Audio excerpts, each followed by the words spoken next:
Bueno, vamos a ver ahora el tema del principio de legalidad en derecho penal.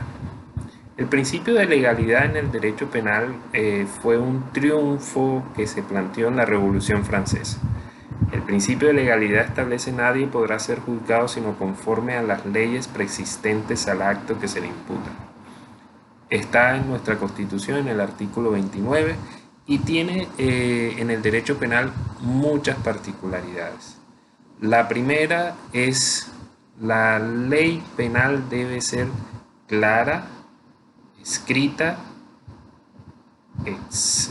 estricta y previa.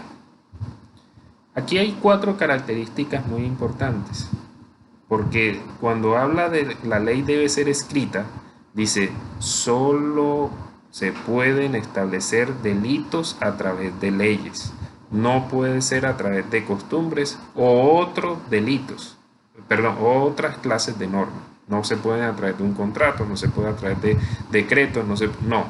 Solamente la ley puede crear delitos. Y eso establece el principio de exclusividad. Solo a través de la ley se pueden crear delitos penales. No se pueden establecer a través de la costumbre. Solo la ley escrita y la ley del Congreso de la República. No se puede plantear un decreto, no se puede plantear una resolución. No, solamente la ley puede crear delitos. Ese es el primer elemento, que es que la ley debe estar escrita. Segundo elemento, estricta. La ley penal debe ser estricta en el sentido de que al interpretarla no se puede utilizar analogía. No podemos plantear la analogía dentro del derecho penal. Por lo tanto, lo que se busca es la mayor restricción de la norma. Como la ley penal establece el mayor castigo, que son las penas y la privación de la libertad, se entiende que esa privación de la libertad debe estar estrictamente señalada en la ley penal. No se pueden crear delitos a través de una analogía. Entonces, cuando comenzó el tema, por ejemplo, de la defraudación de servicios públicos, se preguntó si alguien está defraudando el servicio público del agua, es decir, colocó un dispositivo que altera el contador del agua. La pregunta es, ¿ahí hay un hurto? Y la respuesta era, el que se apodere de cosa mueble ajena con provecho propio o para un tercero. Viene un tema, ¿será que primero el agua en ese entendido es un bien? Y viene todo el debate de que si es un bien público, si es un bien privado, y se encuentra que en efecto el agua es un bien público que no puede como tal pertenecer a nadie. Lo que ocurre es que en los servicios públicos, específicamente el del agua, se plantea es el transporte del agua al domicilio de la persona. Por lo tanto, entonces, estamos hablando de una apropiación diferente a la apropiación de un bien mueble ajeno. Entonces, aquí viene el tema, analogía no se pudo aplicar, por lo tanto tuvieron que crear un tipo penal nuevo que es defraudación de fluidos. Tercer elemento, tiene que ser clara, y aquí viene el tema. Clara significa que la ley debe establecer de manera clara e inequívoca qué es lo que está prohibido y qué es lo que está permitido. En el caso del derecho penal, se le exige al legislador el principio de determinación, es decir, que esclarezca o exponga de manera clara los elementos típicos que conforman la conducta prohibida. Así, una ley transgrede el principio de determinación cuando es una ley abstracta, Se trata de un tipo penal abierto, es decir, que plantea muchas situaciones que no están determinadas. También es una ley que transgrede este principio cuando la pena no se sabe cuál es. También cuando se excede en elementos normativos, es decir, se plantea una palabra que no se sabe qué se trata, por ejemplo, el que injustamente, el que indebidamente, viene el tema que es indebido, que es ilegal, que es fraudulentamente. Entonces viene la situación, no la define el legislador y le toca definirla al juez. En el caso del derecho penal se supone que todos los delitos deben estar establecidos por el mismo legislador y ninguna otra rama del poder puede inmiscuirse en esa definición. Por último, la ley debe ser previa. Esto significa que, como bien lo dice el enunciado, nadie podrá ser juzgado sino conforme a las leyes preexistentes al acto que se le imputa. Entonces, esta norma quiere decir, tiene que ser creada y luego la persona tuvo que haber realizado el delito. No puede ser, realizó el delito y después creamos la norma, que fue lo que ocurrió en gran forma en el juicio de Nuremberg. En el juicio de Nuremberg, los alemanes hicieron todo lo que tuvieron que hacer en el Holocausto y después se creó una norma en el Estatuto de Nuremberg donde se sancionaban crímenes de guerra, crímenes de lesa humanidad que no existían antes. Entonces, la situación es que la norma debe ser previa a la comisión de la conducta, de tal manera que ya el sujeto tuvo que haber conocido que lo que estaba realizando era un delito. Desde este punto de vista se plantea la irretroactividad de la norma.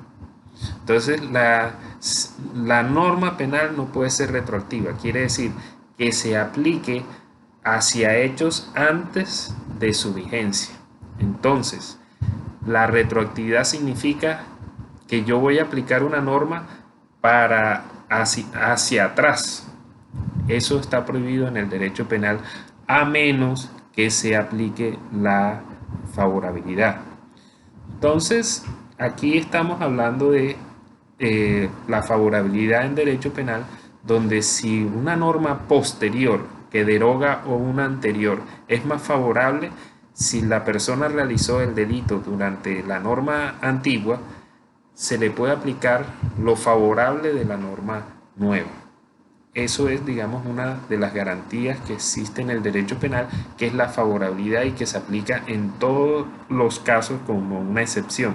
Entonces, por ejemplo, en el caso de la ley escrita, sí, solamente la ley puede plantearse como el tema de los delitos. En el caso de la analogía estricta, se admite la analogía, pero en interpretación más favorable. Es decir, no se admite la creación de delitos a través de analogía, pero sí se admite la aplicación de la analogía para aplicar la favorabilidad. Igualmente, en el tema de la retroactividad, no se admite la regla general, pero excepcionalmente se aplica si la norma posterior es más favorable.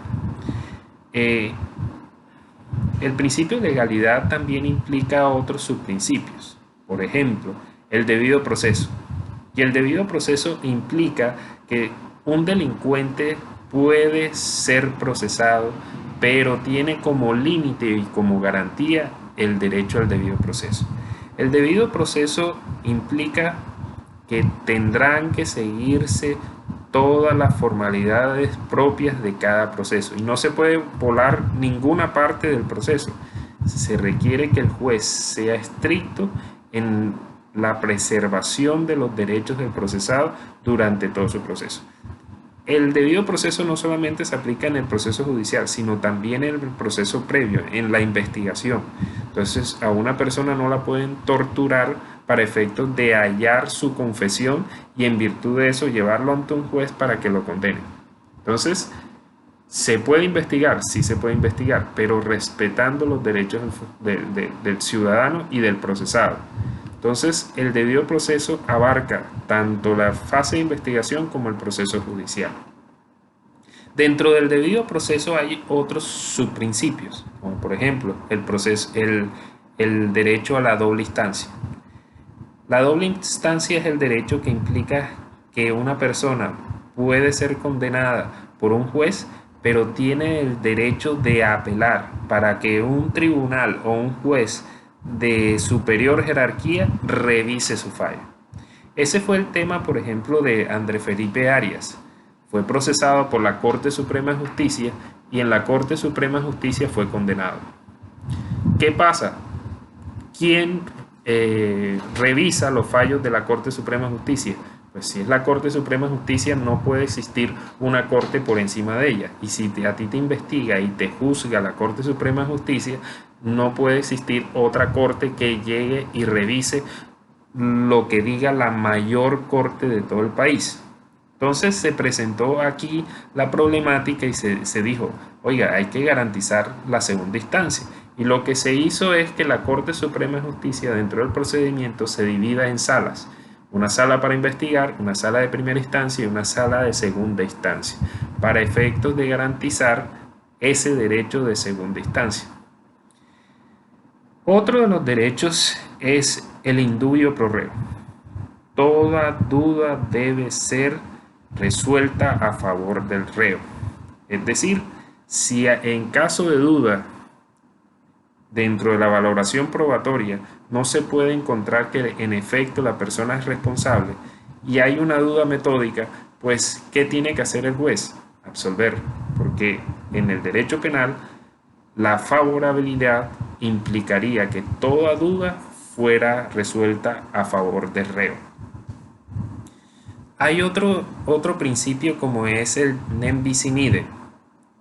Nadie podrá ser juzgado dos veces por el mismo acto.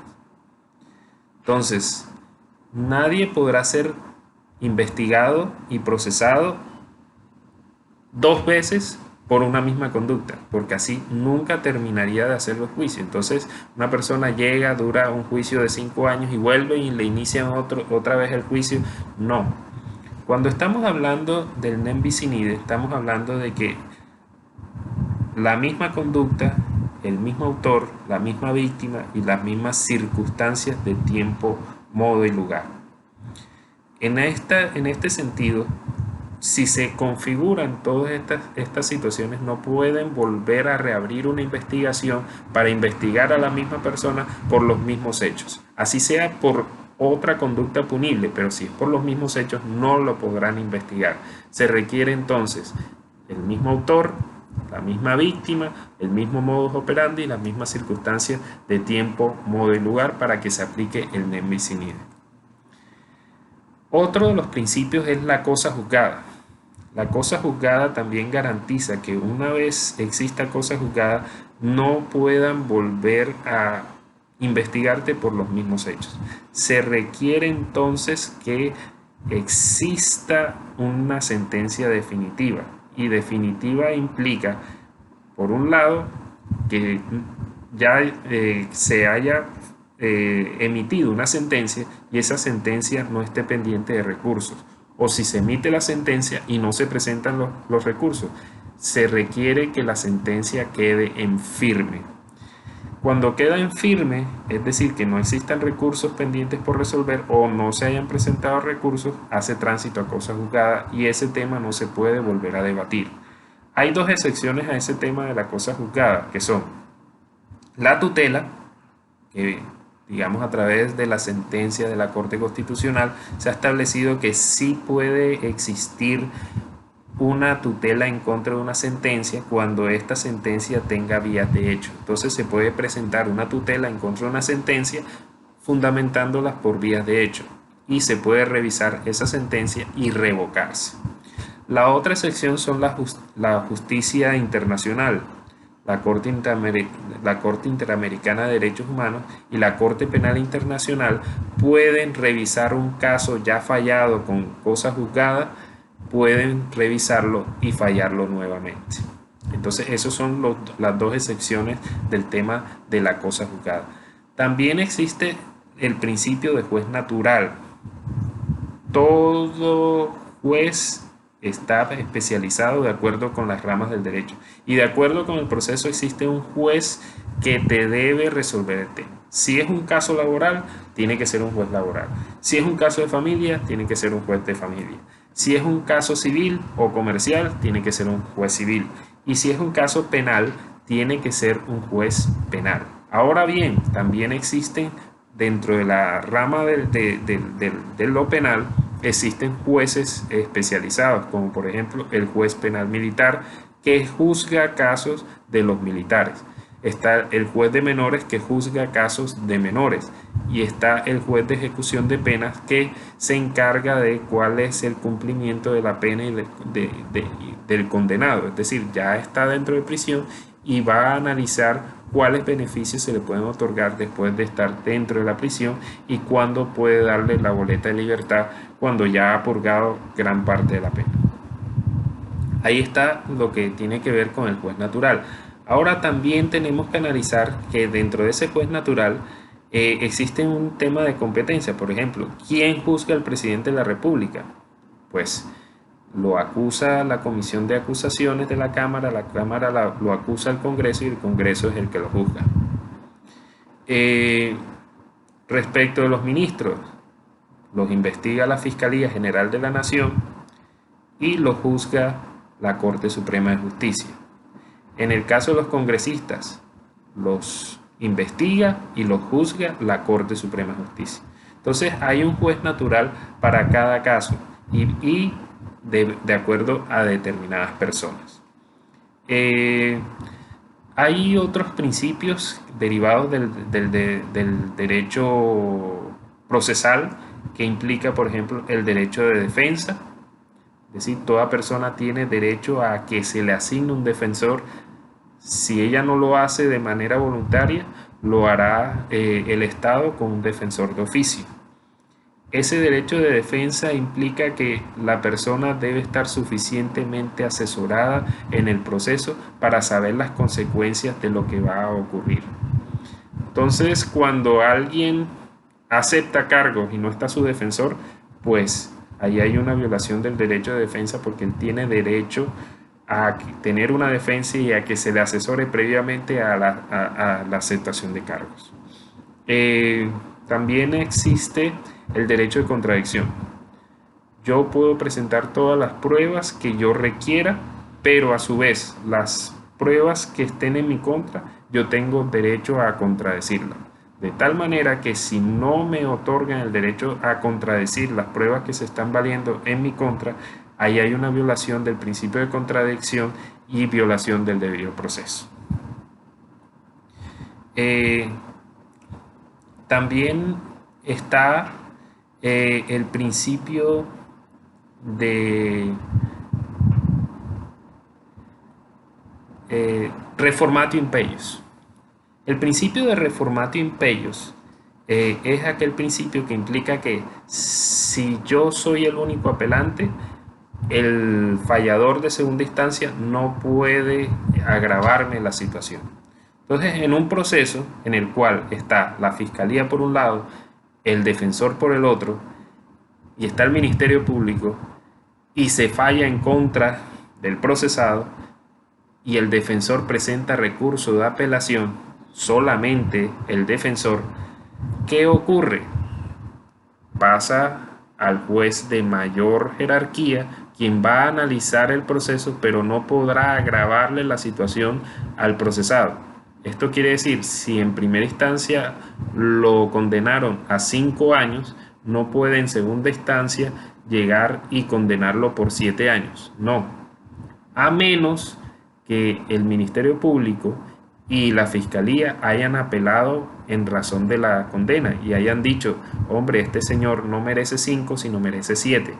Eso habilita al de segunda instancia a modificar la condena de primera instancia y digamos, condenarlo por más tiempo. El principio entonces de reformato impedito solamente aplica para el único apelante, donde si es el defensor el que apela la sentencia, no podrá el juez de mayor jerarquía agravarle la condición a el procesado. Bueno, aquí está el principio de legalidad y los subprincipios que derivan de ese principio tan importante.